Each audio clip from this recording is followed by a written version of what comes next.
But a really different feeling to the feeling that we all had after last Sunday, when we felt proud and we felt that we really did what it takes to win in certain moments, and today is completely the opposite. Today we have to apologize to our people, especially for the performance that we had in the second half. Do you accept now that type of race is over?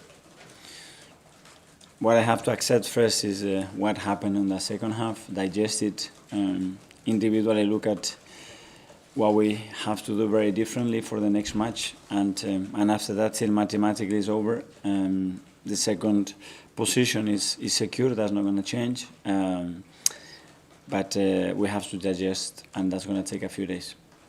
What was your assessment of the first goal? Those suggestions that Kivior might have been fouled. Did you think VAR should have looked at that? I don't know. We're not going to change that. The first half was a very competitive first half. We expected that. A lot of interruptions, and there were 30 fouls in the game. There had no flow. We have some big moments, especially when we regained the ball really high off the pitch. There are 6 situations that we should have done much better. And when they propose a game like that, you have to be and capitalize very quickly on those moments, and we didn't. And the second half, the moment we lost certain runners, we started to lose a lot of duels in our last line, conceded two very, very poor goals. We had no answers to that. That's the reality. After the second goal, the team had no answers to do that, and I am responsible for that. Mikel, do you think that the way City won at Everton left the crowd feeling a bit flat, maybe the players feeling a bit flat as well? I don't know, but this cannot be the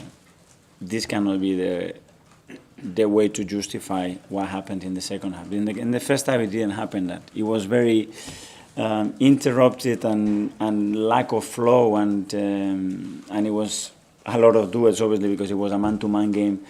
But in the second half, we lost certain things. We lost focus. We lost pairs, and became a really dangerous game to play. Mikel, you've only won 2 of your last 7 games now. It's almost like the team's almost run out of steam. Is that unfair? No, I think we had the highest running stats in the league.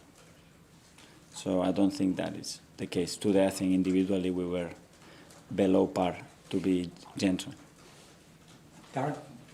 Mikel, what's your overriding emotion right now? Is it frustration that you've just, over the things you just mentioned, or is it pride that you've massively overachieved and smashed all the expectations surrounding the club at the start of the season?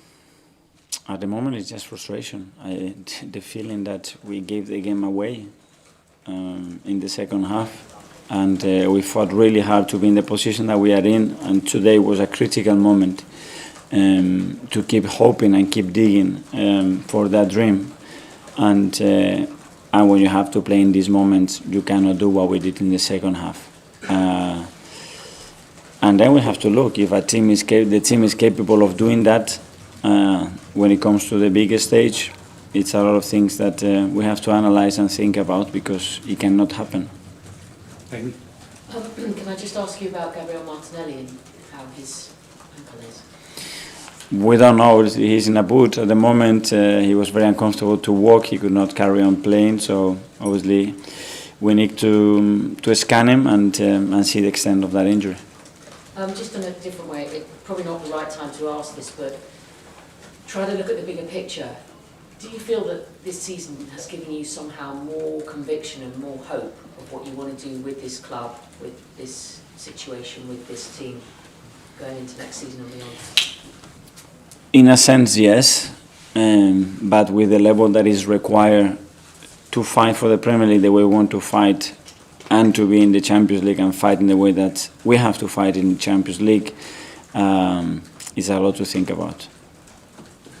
Just on that, Mikel, there's really a sense that a young team has pushed itself to the limit, and that today is what happens.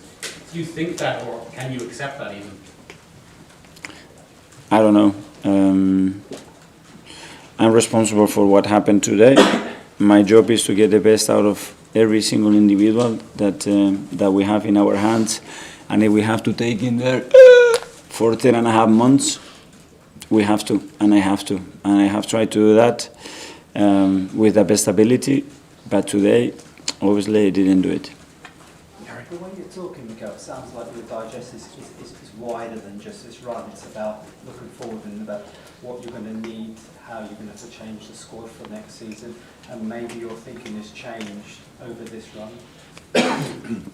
My thinking is exactly the same. Obviously, what the team has done over the last 10 months is very different to what anybody expected.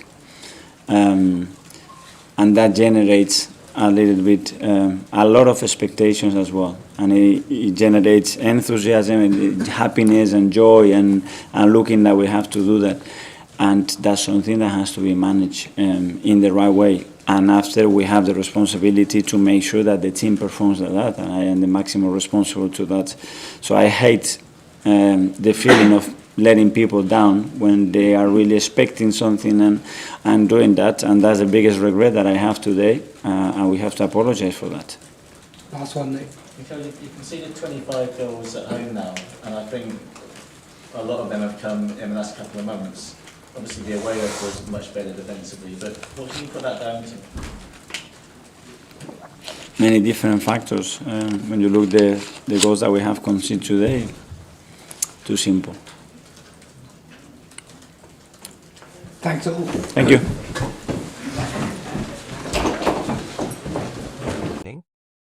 What do you think? Leave your comment and subscribe to our channel.